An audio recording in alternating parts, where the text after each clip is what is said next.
Imagine a man who could steal not just money, but the spotlight, whose charm was as dangerous as his heists. Scott Spurlock, the Hollywood Bandit, wasn't just a criminal. He was a master of style, deception, and high-stakes drama. Scott Spurlock, but the world would come to know him as Hollywood. Spurlock's descent into the... With a face that could talk his way out of any situation, he pulled off 17 bank robberies without ever getting caught. But what drove this well-educated, good-looking man from Olympia, Washington, to live a life of crime? Was it the thrill, the attention, or something darker? His story is one of charisma, risk, and a tragic end that could rival any Hollywood plot. The question remains, how did a man like Scott Spurlock, with no criminal past, become the face of one of the most infamous crime sprees in American history? And more chillingly, how did it all end in a dramatic, explosive finale? In the mid-1990s, Seattle was gripped by a wave of sophisticated bank robberies. The name on everyone's lips, Scott Spurlock, a man who could have easily stepped out of a Hollywood crime thriller. Known for his good looks, charm, and an uncanny ability to slip through the fingers of the law, Spurlock became a symbol of how daring heists could be executed with the flair of a movie star. But beneath the suave demeanor and cool-headed heists was a man whose life spiraled into chaos and ended in an unexpected, heart-wrenching way. Scott Spurlock's name might be familiar to some because of his portrayal in media or the 2024 Netflix series How to Rob a Bank. But the truth behind his life and crimes is far more complex and fascinating than any scripted performance could convey. Scott Spurlock, born in 1966, grew up in a seemingly ordinary American neighborhood. But even in his early years, something about him stood out. Handsome, charismatic, and confident, he had a magnetic presence that made him the life of any room. His charm was legendary, a skill that would later serve him well as he embarked on a criminal career. Spurlock had a knack for talking his way out of trouble, a talent that made him appear more like a Hollywood hero than a common criminal. While studying pre-med at the Evergreen State College in Olympia, Washington, Spurlock's path veered in an unexpected direction. In a bid to make quick money, he turned to crystal meth production. It was there he learned to make crystal meth, which is a refined, crystalline form of methamphetamine. His experiment ended with an expulsion from college, yet even his earlier criminal behavior wasn't entirely surprising. His sister recalls an early incident where he stole a car as a teenager, just to drive to the beach, an odd choice for someone raised in a straight-laced, seemingly traditional family. His father was a minister, and his mother taught children with learning disabilities.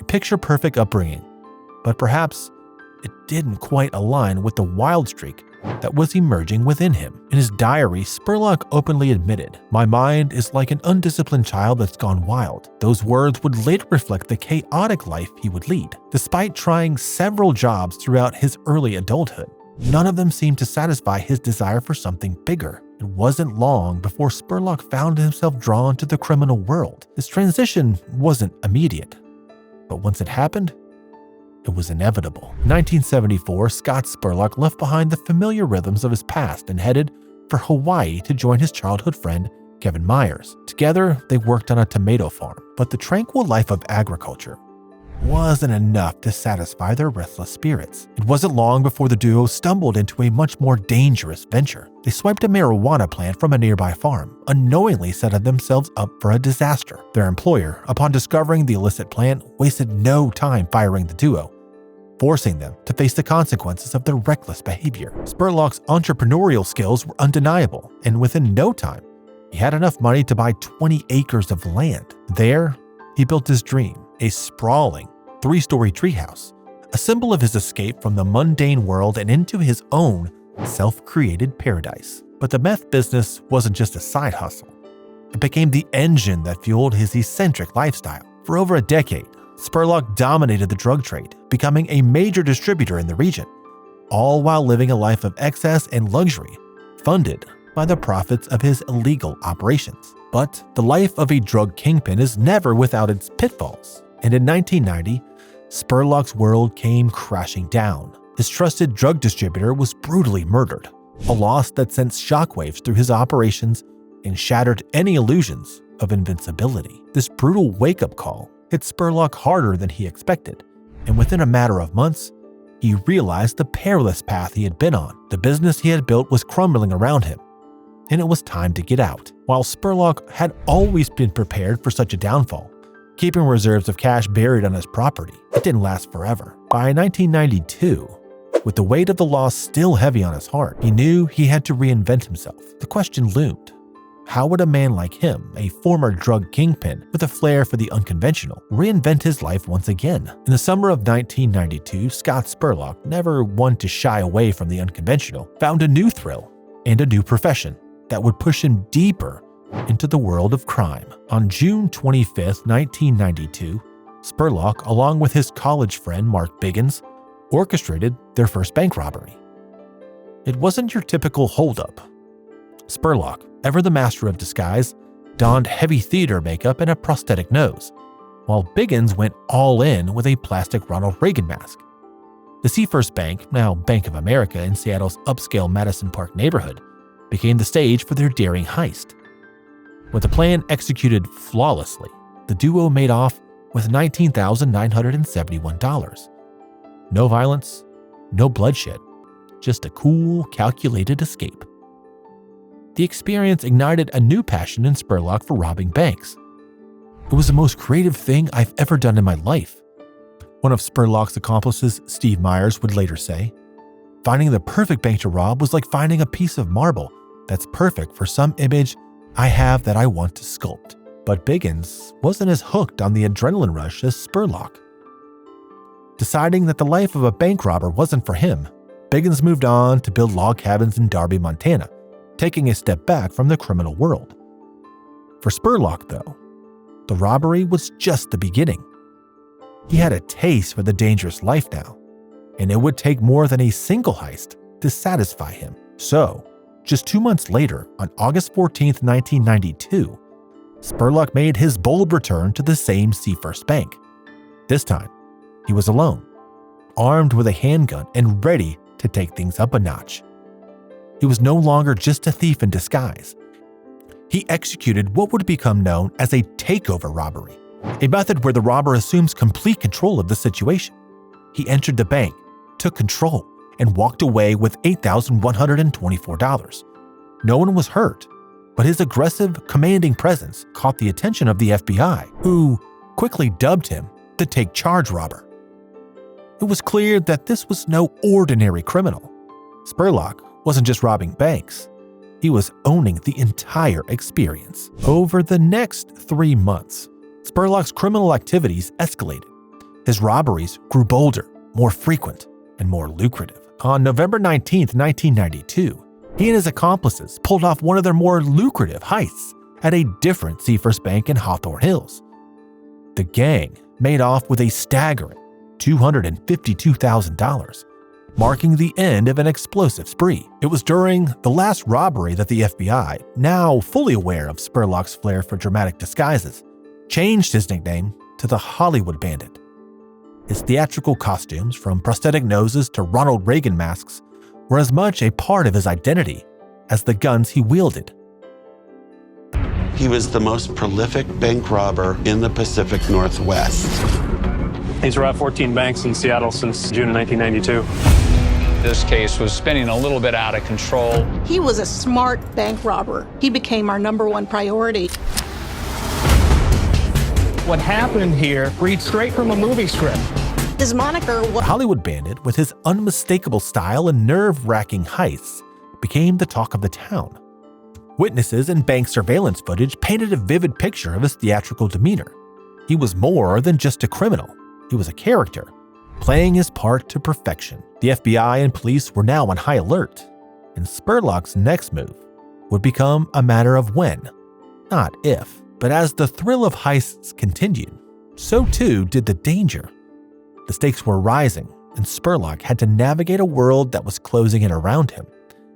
Yet in the game of cat and mouse with the law, Spurlock found himself playing the role of a master escape artist, one that wasn't quite ready to give up. As the danger grew, Spurlock's focus sharpened and he relied on his calculated approach to maintain control. For Spurlock, the thrill of the heist wasn't just about the money. It was the perfect crime, planned to near perfection. His meticulous nature was evident in every step of the process. Spurlock and his associates befriended bank tellers to obtain inside information, gaining access to employee manuals, delivery schedules, and even bank lingo to ensure their operations went smoothly. "We wanted to be well-versed in bank lingo so we'd be taken seriously," one of his accomplices later said. They also carefully timed their robberies to coincide with the arrival and departure of armored vehicles delivering cash. This timing was so crucial, as it had ensured that the bank had the most money when they struck. If one of Spurlock's accomplices saw police during a robbery, they'd page "Mama's coming," highlighting the level of coordination and communication among the robbers. Once they completed the heist, the crew took additional steps to cover their tracks. They would go through the stolen money, inspecting each bill under UV light to check for electronic tracers. Any equipment used in the robbery was buried underground, and the robbers burned their clothes to avoid leaving any forensic evidence. Spurlock also lived a relatively low-key life, claiming his income came from carpentry or construction work while holed up in a secluded treehouse. He was even known to donate a portion of the stolen money to environmental charities, seeing himself as a modern-day Robin Hood, stealing from the rich and giving to those he deemed worthy. By the end of 1992, Spurlock had accumulated over $300,000, but his appetite for more wasn't satisfied. In 1993, he enlisted the help of Stephen Myers to launder the stolen money through gambling trips to Las Vegas. Spurlock then decided to rob the Seafirst Bank in Hawthorne Hills once again, the same place where he had scored $250,000 the previous year. On November 24, 1993, just before Thanksgiving, Spurlock and Myers carried out the heist, this time making off with $98,571. Spurlock buried most of the cash on his property, giving Myers $5,000 as his cut, the typical amount he paid his accomplices for their role in the crime. Spurlock's criminal career began to escalate in 1994 when he and his associates, Stephen Myers and Mark Biggins, successfully executed a series of robberies. Over the course of the year, they hit 5 banks and stole $260,000. Spurlock's modus operandi was methodical. He employed clever disguises, made quick getaways, and worked with a team to ensure minimal risk. His tactics allowed him to evade capture, and by 1995, the FBI had begun to track him more closely. Despite his growing profile, Spurlock continued his criminal activities. Of many of those bank robberies, Scott Spurlock, who at that time was only known as Hollywood. When you talk about Hollywood, the bank robber. In January 1995, Spurlock executed a high-profile robbery at the Madison Park branch of Seafirst Bank, making off with $252,466. However, law enforcement was beginning to close in, having identified patterns in Spurlock's behavior. The FBI tracked his spending habits, noting that he was burning through around $20,000 a month. They stationed agents at the banks he frequented and offered a $50,000 reward for information leading to his capture. Frustrated that Hollywood has been able to get away with so much for so long. We wanted to decimate the city of Seattle, and it was not only doable, it was winnable. Despite these efforts, Spurlock's heist grew more daring. By January 25, 1996, he and his partners had robbed 17 banks and stolen over $1 million. That day, they struck the Wedgwood branch of the First Interstate Bank, making off with $141,405.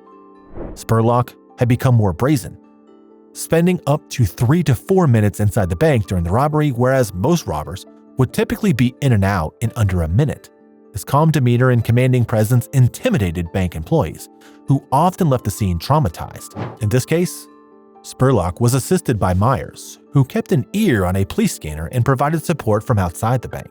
Later, in 1996, Spurlock targeted several branches, including one at Madison Park, where he took $114,978. This was followed by another high-profile robbery in Lake City, where he successfully made off with over $250,000. As the FBI continued its investigation, Agent Sean Johnson grew fascinated by Spurlock's methods. He noted that Spurlock's careful planning, including the use of decoy vehicles and avoiding forensic traces, made him a particularly difficult target. Despite their growing resources, the FBI struggled to track him down. They did, however, develop an insider source, codenamed Mustang, who provided information on bank security measures and electronic tracers placed in stolen money.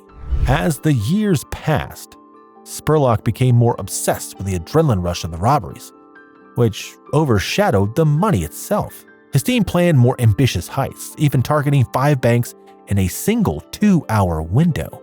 However, law enforcement's increasing efforts and new security measures began to have an impact. The FBI introduced electronic tracers into the stolen money, which Spurlock and his team learned to remove as quickly as possible. On Wednesday, November 27, 1996, at precisely 5:41 p.m., Scott Spurlock, accompanied by his loyal partner Mark Biggins, walked into the Seafirst Bank. Stephen Myers was waiting outside in a getaway vehicle, the final piece of a meticulously planned heist.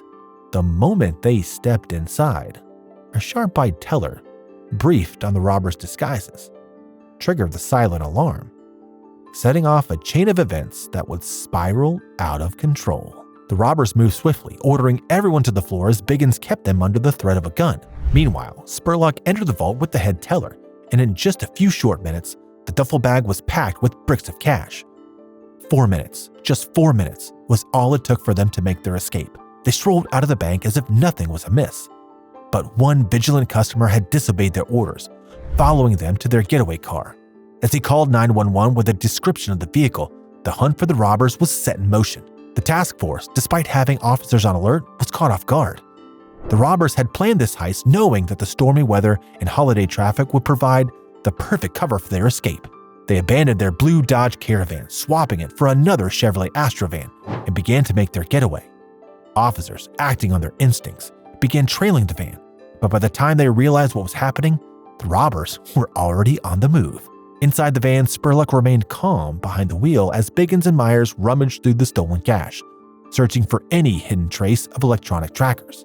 Realizing they were being followed, Spurlock pulled over in the Ravenna neighborhood, his heart racing, but outwardly unfazed. In a move that seemed almost too desperate, he jumped out of the van, brandishing a 12-gauge shotgun. The officers, caught off guard, returned fire.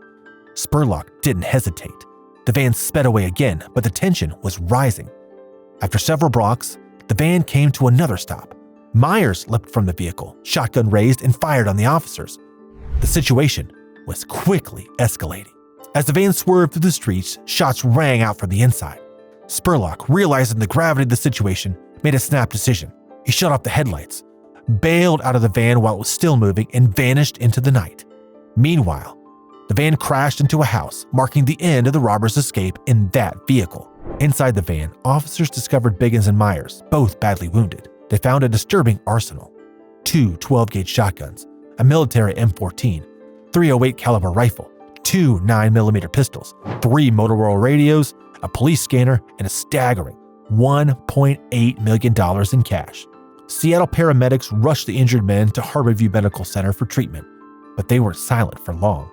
During questioning, Myers revealed Spurlock's identity, confirming that the mastermind behind the heist was hiding out in Olympia. The police, now armed with new information, immediately set up a 6-block perimeter around the area where Spurlock had fled. Emergency response teams and K-9 units scoured the area relentlessly.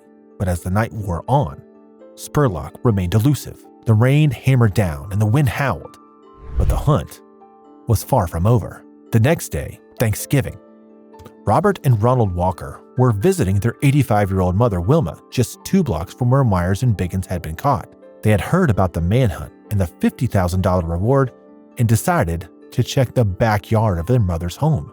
In the corner, they spotted something unusual: a 10-foot camper that had been overlooked by the police. The door was locked from the inside, but as they peered through the small window, they saw a figure inside. With no time to lose, they called 911, and within minutes, a swarm of police cars surrounded the camper. As officers took defensive positions, Sergeant Howard Monta tried to coax a response from the person inside, but there was no answer, with tension building. Monta resorted to using pepper spray to flush the person out. When he tried to unlock the door, the unmistakable sound of a gunshot rang out from inside, sending the officers scrambling for cover.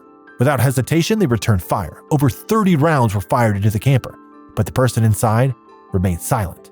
As the standoff dragged on, the Seattle police, FBI agents, and detectives from the Puget Sound Violent Crime Task Force arrived. They cordoned off the area and brought in an armed vehicle, preparing for a possible assault.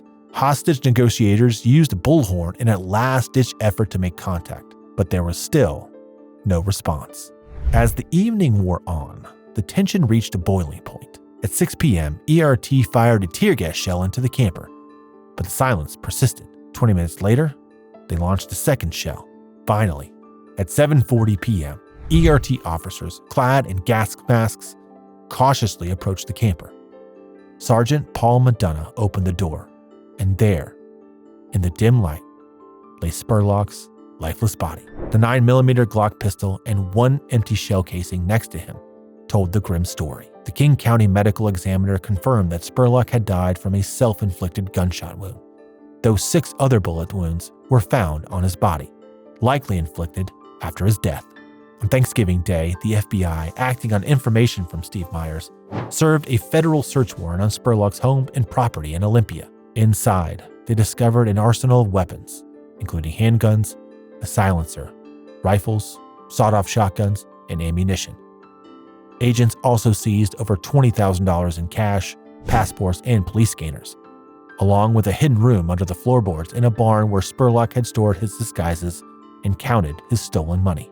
The next day, Spurlock's body was transported to Harborview Medical Center for an autopsy. The medical examiner officially identified him and ruled the cause of death suicide. On December 2, 1996, the authorities charged Myers and Biggins in absentia with armed robbery and attempted murder of police officers, along with federal crimes of bank robbery and firearms use. Both men were held without bail, and their hearings were set for December 10th. 2 men, eventually pleading guilty to a range of charges, were sentenced to 21 years and 3 months in prison, with an additional 5 years of supervised release.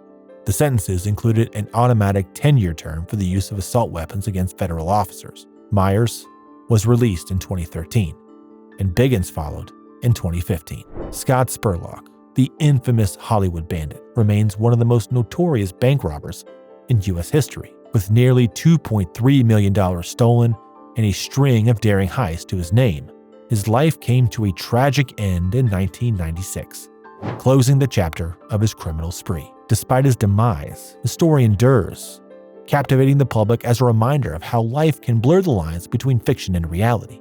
Spurlock's charm and precision in his robberies will always be remembered, showing that even the most charismatic figures can hide dark secrets. If you enjoyed this video, please like, comment, and subscribe to Breakout Bank for more videos.